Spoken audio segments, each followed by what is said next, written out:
Hey guys, how you doing? My name is Lena. Welcome back to another video. So today we're going to talk about 5-star predictions. I'm so fucking bad at this, but I have hope.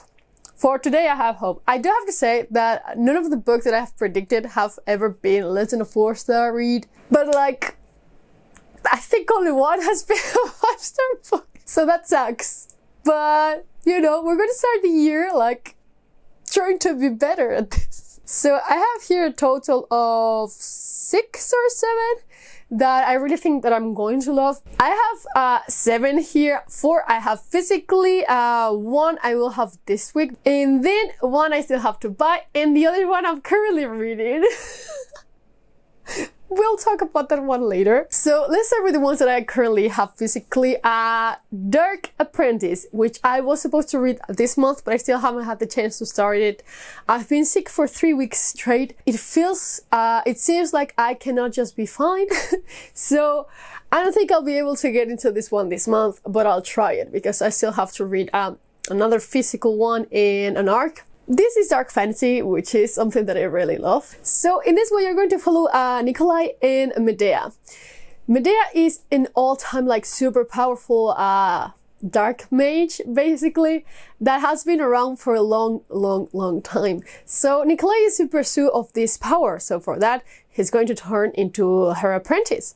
The thing is, Medea's apprentices don't really survive because when they learn this power, they usually turn against her. So it's a bit of a back and forth between the both of them. Feels amazing. I've heard great things from people that I really trust their opinion. I'm super excited. I honestly, from all the bunch, I think this is the one that I'm pretty much sure that is going to get 5 stars. Like, I feel it. I feel that it's good. Like, the moment I saw it, I was like, this is fantastic. I really hope so. So, the other one. I think this is also going to be great. This is The Secrets of Jin Shei by Alma Alexander. So the thing is, this is set on medieval China, and it's set about this group of women called the Jin Shei. It's an association of women that are basically stupidly loyal to one another, like beyond class, beyond everything. The thing is, one of them actually becomes Dragon Empress, so they are forced into like this world of political intrigue and maneuvering and backstabbing. It sounds perfect. I do not know if it has fantasy elements on here, but I 100% know that it's political intrigue.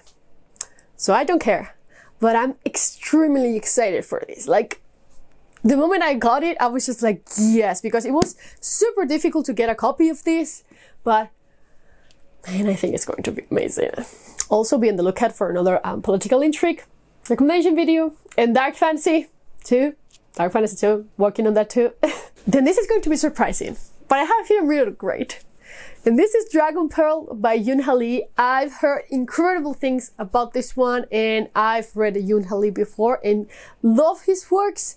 So I'm pretty sure I'm going to love this. Also, it's under the seal of Rick Riordan. Already a win for me. But for what I understand, it's a mix between Chinese mythology and science fiction. Sounds fucking amazing. I'm super excited for it. I heard that the second one is not as good, but it's a companion story, so I'm okay with that. I'm having like the same feeling as with Raybearer. I decided not to buy the second book. I will just listen to it just in case. But yeah, I'm super excited for Dragon Pearl. I think it's going to be fucking amazing. So with this one, I'm just taking such a huge leap of faith. And I hope it's worth it, but I'm putting here Children of Ruin by Adrian Tchaikovsky. Because I loved Children of Time. It's so good. So fucking good. The thing is, the other books by this author, I haven't liked as much. But this is a sequel to Children of Time. So I'm taking a gamble here. I think this one is going to be great. I really hope so, honestly. But basically, in the first book of this series, you're going to follow this dual perspective in a very long timeline where humanity had to flee Earth, and they decided to start a new biome on a new planet. They dropped some monkeys out there and we're just like, okay, do your thing. The thing is, the monkeys didn't actually like evolve, and giant spiders became sentient. Yeah. And then we were there just orbiting the planet, seeing everything happen. It's so fucking weird, but I loved it. They had great talks on morality and such, which I really like in general. But the thing is, I didn't feel like Children of Time had like the weird humor the other books had. I think it took itself more seriously, and I hope the same for this one. So I really hope I love it. Like, it's pure faith, this one. So for the two that I currently don't have, this is Beyond Two Fires by Christopher... Oh my god, I cannot remember the last name. But it's the same author as the Blackstone Thief. Jesus Christ. I'm dense today. Hear me out. If you've been here a while, you know that I had I have a love-hate relationship with the Blackstone Thief, because I loved that book and hated that book because absolutely nothing happened. It's so weird. I'll link my review up here because it still messes with my brain. Like, did I like it? I don't know. I still don't fucking know. So the thing is, I've been searching for more dark fantasy books lately, especially since I read Hellmouth last month. Yeah, last month. I came across this one because it's actually a historical fantasy, dark fantasy. Sounds great. More horror, if I'm remembering correctly, but it is set on medieval times. Apparently this knight is just like very disgraced and comes across this kind of maiden, similar to Elden Ring.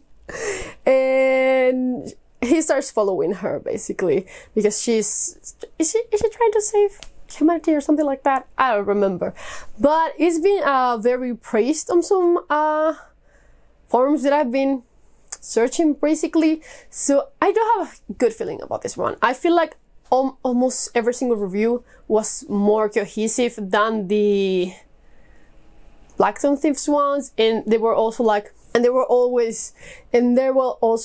yeah, this book is good. It wasn't as divisive as the Blackstone Thief, so I have a good feeling about this one.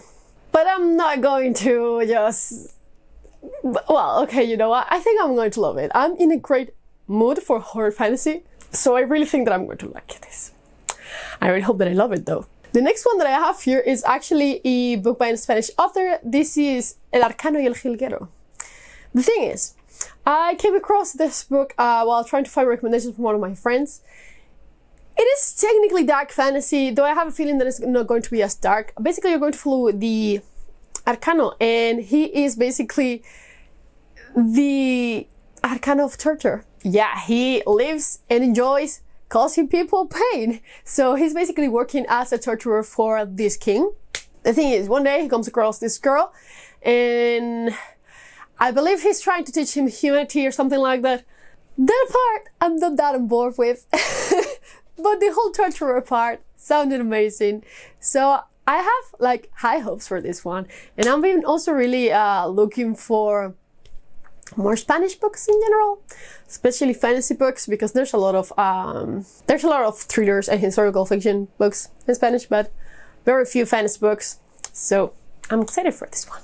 So I was planning on recording this video last week, but as I've told you, I've been pretty sick. So the thing is, before recording this, I wasn't planning on starting Beyond Redemption by Michael R. Fletcher. But now I'm currently about to finish it. And I was planning on including this one here. I'm already telling you, not going to be a 5-star read, probably 4 stars. But the thing is, this book is super cool in the aspect that there is this religion where belief makes the world. So basically, because you believe in gods, they became real. Because you believe the afterlife is going to suck, it sucks. If you believe you're going to die, you will die. It's fucking great, that aspect. The moment I saw that, I was just like, okay, this is fucking amazing. But the thing is, some parts of the story, some POVs, not really on board with. But the rest, it's very promising. Though we will have to see with the ending. Maybe the ending is fucking surprising and I will 100% love it. But I'm currently at 70% or something like that. Not loving it, but really liking it. So we'll see. It's going to be the first one. So yeah, that's for basically all my 5-star predictions. I'm so bad at this. Do you have any books that you're just like, oh yeah, I'm going to love this? Please, if you do, just let me know down in the comments below. But as always, I will see you in the next one. Bye.